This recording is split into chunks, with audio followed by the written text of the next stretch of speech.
Hello नमस्ते दोस्तों, मैं आपका दोस्त दीपक पारिक, वरिष्ठ अध्यापक माध्यमिक शिक्षा विभाग। आज आपको फिर मैं कुछ टॉपिक्स कवर कराऊंगा जो आपके पीसीएस एग्ज़ाम, आरएस एग्ज़ाम में उपयोगी सिद्ध होंगे।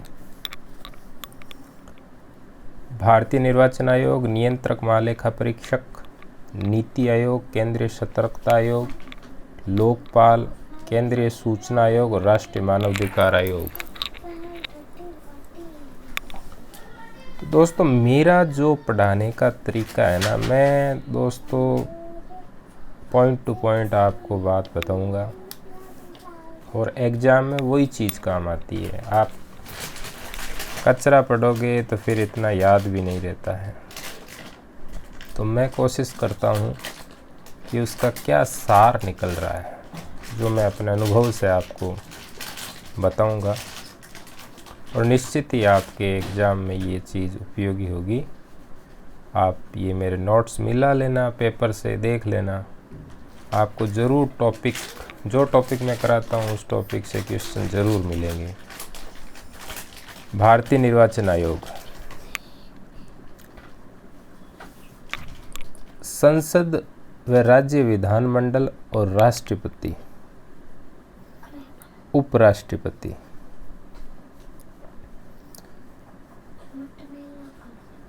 निर्वाचन आयुक्त, कार्यपालिका इसको हटा सकती है राष्ट्रपति द्वारा। ठीक है।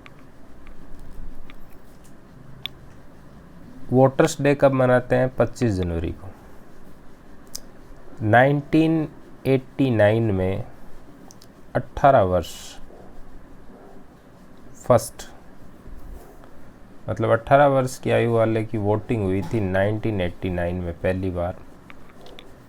ठीक है। इस आयोग के 3 सदस्य होते हैं। विधिक अधिकार है। 326 में ये कहता है, वयस्क मताधिकार शब्द का यूज हुआ है अनुच्छेद 326 में।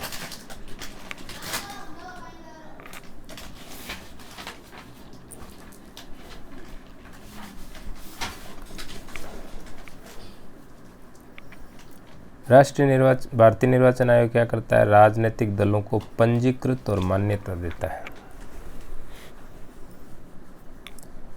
दिनेश गोस्वामी समिति निर्वाचन सुधारों से संबंधित थी। तो आप मेरा तरीका देखोगे कि इस टॉपिक का सार क्या है, कौन सी चीज़ है जो बहुत ज़्यादा ज़रूरी है। एक निर्वाचन आयोग होगा, ये कौन से अनुच्छेद में बताया गया है? 324 में। निर्वाचन आयोग के सदस्यों की आयु देखो, 6 से 65 वर्ष, न्यूनतम 6 और हाईएस्ट 65। चुनाव की अधिसूचना जारी नहीं करता है चुनाव आयोग, ध्यान रखना। अब ये चीज़ होती है कि चुनाव आयोग है तो चुनाव की अधिसूचना भी जारी करेगा, नहीं, अधिसूचना जारी नहीं करता है। महान्यायवादी और सीएजी, महालेखा परीक्षक जो होता है। सीएजी जो होता है वो लोकवित्त संरक्षक होता है। सीएजी की नियुक्ति होती है 148 में।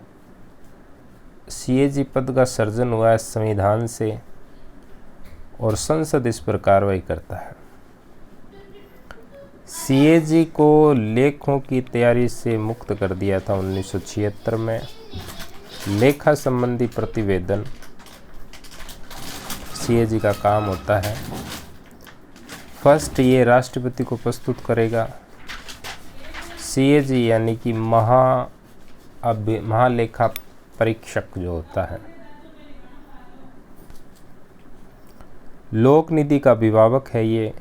संसद की लोक लेखा समिति की बैठकों में ये भाग लेता है और लोक लेखा समिति का ये मित्र और मार्गदर्शक है। महालेखा नियंत्रक परीक्षक बोलते हैं इसको, कैग। महान्यायवादी देखो, कानूनी विषय पर परामर्श देता है। ये फर्स्ट विधि अधिकारी है भारत का। भारत सरकार का। संसद के किसी भी सदन की कार्रवाई में ये भाग ले सकता है।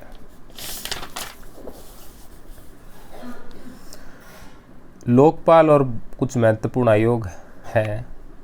लोकपाल प्रशासनिक सुधार आयोग ने अनुशंसा की थी लोकपाल की, जिसके अध्यक्ष मोरारजी देसाई थे, और ये ओम्बुड्समैन कहलाता है लोकपाल।